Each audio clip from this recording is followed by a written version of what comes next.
the iPod Shuffle, the iPod Nano, the iPod Classic, and the iPod Touch. Plus, oops, sorry about my microphone, it's not the best. Plus, we're going to go through a few accessories. So first of all, let's go through the iPod's Touch.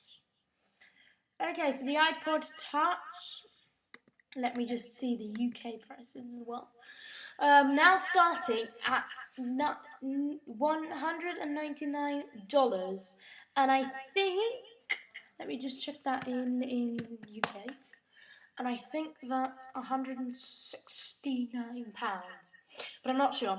But anyway, so we're going to be discussing the iPod Touch, iPod Nano, iPod Shuffle, and iPod Classic, and which one are you?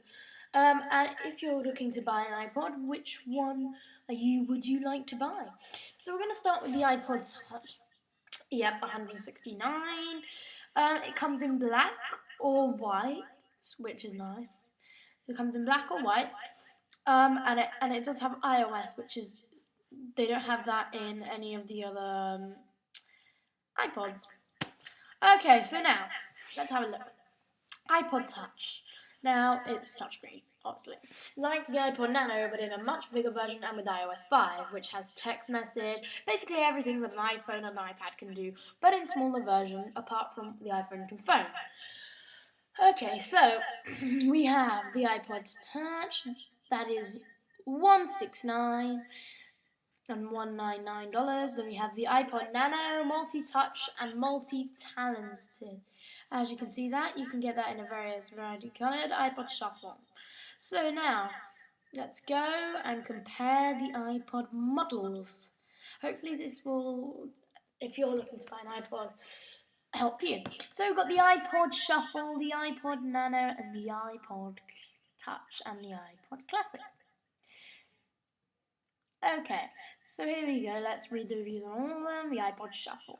The incredibly small wearable music player has buttons and voiceover, tells you songs or playlists you're listening to, which is quite nice. So it basically has voice control, like you do in the iPod Touch. Yeah, it is incredibly small. If you're looking for something small, it's quite nice, and especially this one's very good for people that are going jogging or something or running, because it has a clip, and so does the iPod Nano. But when you're jogging and running and you want to change songs, it's much easier to change them on the iPod Shuffle than the iPod Nano, because you have to swipe and go and stuff. Now, talking about the iPod Shuffle, it's a bit bigger than the iPod Nano, but it does have more features. But the downside is that it's the 6th generation iPod Nano, and it doesn't have as much features as the 5th generation. The 5th generation is very much like the iPod Classic, but in a slimmer version. It's the multi-touch and multi-talented iPod Nano, features a built-in FM radio, accelerometer, clock faces and more. Which the clock face is actually pretty cool, because you've got like Mickey Mouse clock faces, and you can get these wristbands which you can attach your iPod Nano to use as a watch, because it has a watch kind of app thing, and has SM radio. And it does have a accelerometer, so maybe we can see games in the future, like Jewel Jump and Temple Run and all that.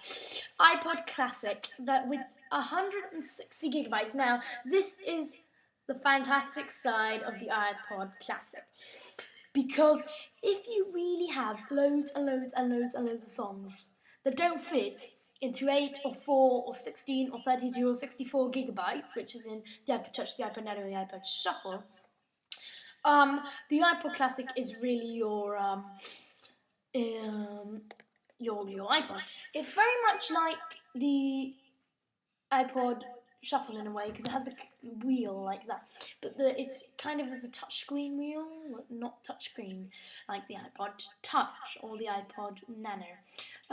With 116 gigabytes of storage for music, videos, and photos. The iPod Classic, the take everything, everywhere iPod, which is probably, does have a lot more features than the iPod Nano, but it is touchscreen. And yeah, all these three don't have touchscreens. The iPod Nano used to have, cameras. The iPod Nano used to have cameras, but now it doesn't, which is really, really strange. So they've just kind of like downsized the iPod Nano. For 1 second. Oh, my phone's going, sorry. I don't know who that is. But anyway, let's get on to the review. And iPods Touch. Have more fun than ever with FaceTime Retina display, HD video recording, and a powerful A5 chip. It's basically a more portable iPad and an iPhone without a phone and without the cost. It still does have text message. It's got FaceTime. It's got pretty much the same cameras as the iPad. Bit better, let's say. It's got a Retina display, which the iPad doesn't have, so it's, basically like and it comes in black or white. Also, the iPod Classic does come in black or white. The iPod Nano comes in graphite, black, blue, green, orange, pink, and red. Red you can only get from online, and on the iPod Shuffle you can get it in grey, blue, green, orange, and pink. So there you have it. Let's see. There is a lot of differences with the iPod Touch. Is the biggest difference because it has the camera, it's a lot slimmer, and it's touchscreen. So probably if you're looking for a nice iPod, well, it depends. If you're looking for it to really just play music on, then I'd go for the iPod Nano. If you're looking at it to do sport stuff, I'd go for the iPod Shuffle.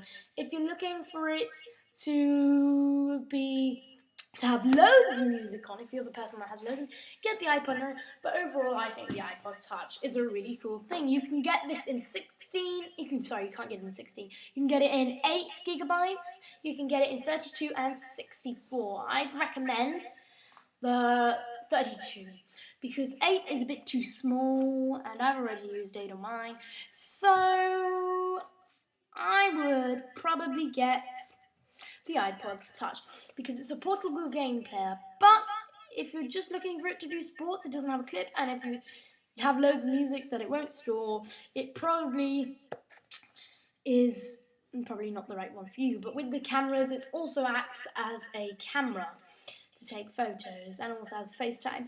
So, hope that helped you decide and everything. Yep. And also, if you're looking for you like orange or pink or red or something, then you're not going to find that in the iPod Touch or the iPod Classic. Sorry. So, I hope that's helped you, and I'll see you in the next video. Please rate, comment, and subscribe. Bye bye.